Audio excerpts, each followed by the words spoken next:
Some Republicans are floating the idea of Elon Musk for Speaker of the House. Watch this. Senator Rand Paul now floating the idea of Elon Musk replacing Mike Johnson as Speaker. Your thoughts on that?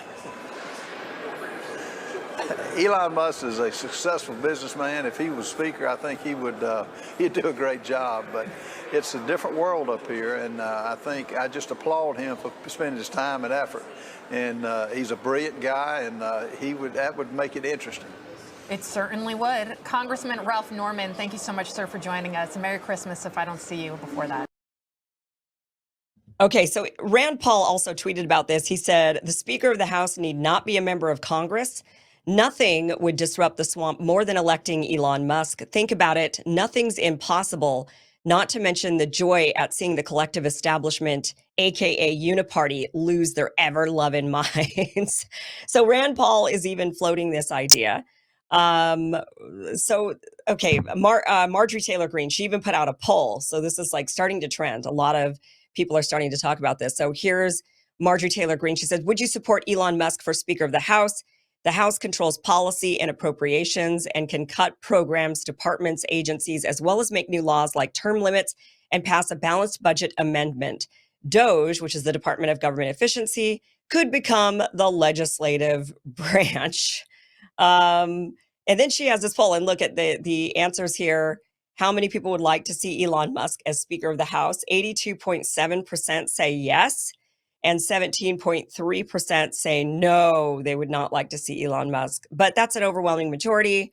People would like to see Elon as Speaker of the House. Okay, so how is this possible? A lot of people don't realize that being a member, being as the Speaker of the House, you do not need to be a member of Congress. It actually can be anybody. The only requirements for being Speaker of the House is, one, the Speaker is elected by a majority vote of the House of Representatives at the start of new Congress or when the position becomes vacant. And two, while all past speakers have been members of the House, the Constitution does not require the Speaker to be a representative. It could literally be anyone. Now, it's usually the senior member of the majority party or one of the senior members or somebody who has a lot of standing in the majority party who ends up being Speaker of the House.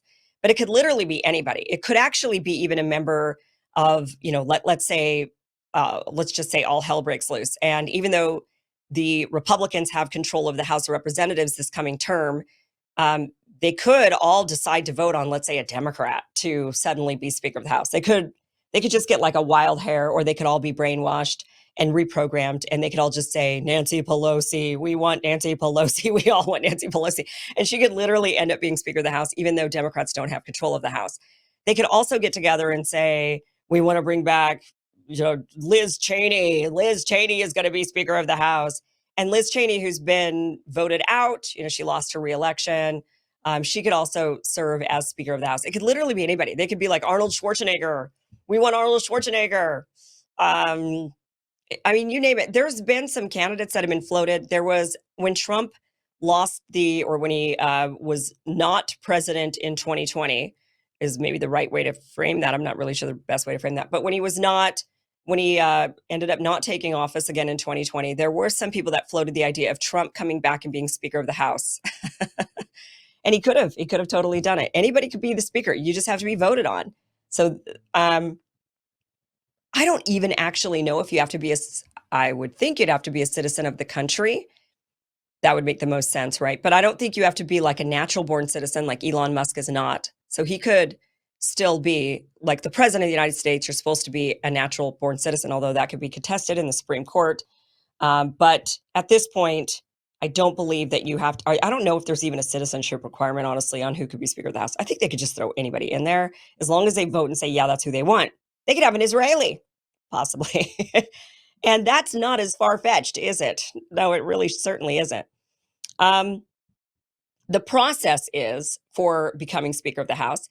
Each party can nominate a candidate for the role, typically decided during party caucuses. Then the whole House votes, and a majority, at least 218 votes, if all members are present, is required to elect the Speaker. So The Speaker of the House, like I said, does not need to be, so they don't have to be a member of Congress. There have been some that they floated all these different ideas, like politicians, governors, even former presidents, although these scenarios are speculative and would require political consensus. So they do have to, get together and actually decide to do that. The Speaker of the House does not need to. So what about the job? Can Elon Musk even do this job? Is this something that he'd be able to do? Would he have to be there every single day? How is he going to be able to be Speaker of the House since he's like the head of how many companies? 4 different companies. He's just a really busy guy. Well, the Speaker of the House does not need to be in Congress every day or present for every session. The Speaker's responsibilities can be delegated, and they often focus on high-level leadership and strategic duties rather than daily operations of the House. So kind of like a CEO, which Elon is, the CEO of several companies, right? They can delegate the duties, the everyday minutia duties, to other people in the House.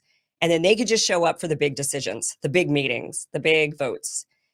So the role of Speaker is primarily, and it's been historically given to the person who has fundraised the most for the majority party. And that has been, in the Democratic Party, Nancy Pelosi. She has been the biggest Miss Moneybags for the Democratic Party when it comes to members of the House. Now they've got Hakeem Jeffries. He is like the number 2 fundraiser for Democrats, and may overtake Nancy Pelosi once Nancy Pelosi gives him all of her contacts and access to her black book. But it's traditionally the person who fundraises the most, and they're often not there because they're busy fundraising. They're busy fundraising for the party. They're also busy setting legislative agenda. They decide what the agenda is going to be. They have meetings with members of the Senate. They have meetings with the president, and they are trying to set the direction for the House of Representatives that term. So this person doesn't need to be there. They're too busy meeting with the Senate. They're too busy meeting with the president. They're busy thinking of what the legislative agenda should be, and they're busy fundraising and kind of, stuff Elon Musk is already doing. Quite honestly, he's got that big PAC that fundraised boatloads of cash for Donald Trump's presidency. So he's already fundraising a lot of money. He's already setting a legislative agenda by just speaking up and saying, I don't like this piece of legislation, or this is the direction we should be going in. And one of the biggest, I think the big legislative agenda that the Republicans are going to have going into this next term is slashing the budget. I think that they're all very concerned. Many of them are very concerned about the amount of spending. And Republicans always talk about it. And then they get control and they spend just as much as anybody else. They're not any different than Democrats. Democrats and Republicans, they love just opening up the checkbook and spending and spending and spending. And that's become really alarming to quite a few people, especially in the Republican Party, Elon Musk being one of them. And I think that the legislative agenda would be, we've got to cut and slash and cut and slash. So it's going to be very painful for people to watch. Nobody likes to do that. And these guys just keep trying to increase the amount of spending. As we've seen over these last couple of days with the latest stopgap spending bill, they were trying to shove in a bunch of stuff. And we're going to talk about that a little bit later in the show, but they were trying to, add in a lot of pork. And Elon Musk and the people who spoke up, who were paying attention on Twitter and called all of their legislators, they spoke up and said, we don't want all of this. And it got shrunk down, and they cut like 1,400 pages from the spending bill, which, like I said, we're going to get to in a little bit here. But so the primary role of Speaker is this: setting the agenda, fundraising, and negotiating with the Senate and the president. Stuff Elon Musk is actually already doing. Routine floor duties like presiding over debates, those are types of things that are delegated to other members. So he doesn't have to be there every day. He would need to be present for major votes, high-profile debates, and critical legislative or political negotiations. Now, major votes happen probably a couple of times a month. You'd have to be there for a big vote a couple of times a month. High-profile debates, maybe once every few months, and critical legislative or political negotiations, maybe once or twice a year. So it's not actually like impossible for him to do this job. If you think about it, he could show up to Congress a few times a month and be there as Speaker in the Speaker role, kind of like, Kamala Harris as the vice president presides over the Senate. But how often was she actually in the Senate? You don't actually have to be there very often in order to preside. And that's kind of, so it's possible. It's totally possible. And since the guy's been basically at Donald Trump's side nonstop. He's already going to be doing a lot of these jobs that would be expected of him if he were to be Speaker of the House. So, yeah, I mean, look, the Speaker is often splitting their time between the Capitol and fundraising, campaigning, and going to, campaign fundraising for money and whatnot. So, since it is more like a CEO of a large organization where direct involvement in daily operations is unnecessary, but their presence is crucial for big picture decisions. I don't know. This is something that kind of Elon could do. I'm not advocating for this. I think it would. There's a couple of problems with this. For one, this is the people's house. House of Representatives is supposed to represent the people.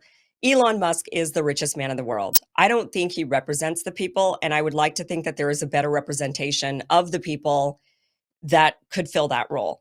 So I don't think it's appropriate, even for Nancy Pelosi, who is a multi-mega, she's got a couple $100 million. I don't even think it's appropriate for somebody like her to be leading the people's house when she's so completely disengaged from the people. She's eating $15 jars of ice cream while people were suffering, not having jobs during COVID. I mean, just completely unaware of reality for most Americans. And I think the House needs to maintain the essence of the American people. The Senate is to represent the states. The House is to represent the people. Billionaires are already heavily represented. I mean, they're funding so much money. They're the backers. They're the donors. They're the oligarchs, and they are genuinely controlling our politicians. The politicians are no longer controlled by the people. So on that hand, I guess you could say that it is more appropriate for him to be Speaker of the House because it would be more honest. I mean, it would be more honest. And now that he's especially kowtowing to Israel, it's incredibly honest, right? It's a good representation of our political system. Billionaires have bought off our political class. They all kowtow to a foreign Middle Eastern country. He's no different. Speaker it is. I'm all for it. Let's do it. Thanks for watching this clip from the full Kim Iversen show. If you want to watch the full show, visit KimIversonShow.com. The show airs every Monday through Friday at 5 p.m. Pacific, 8 p.m. Eastern. Again, KimIversonShow.com. See you there.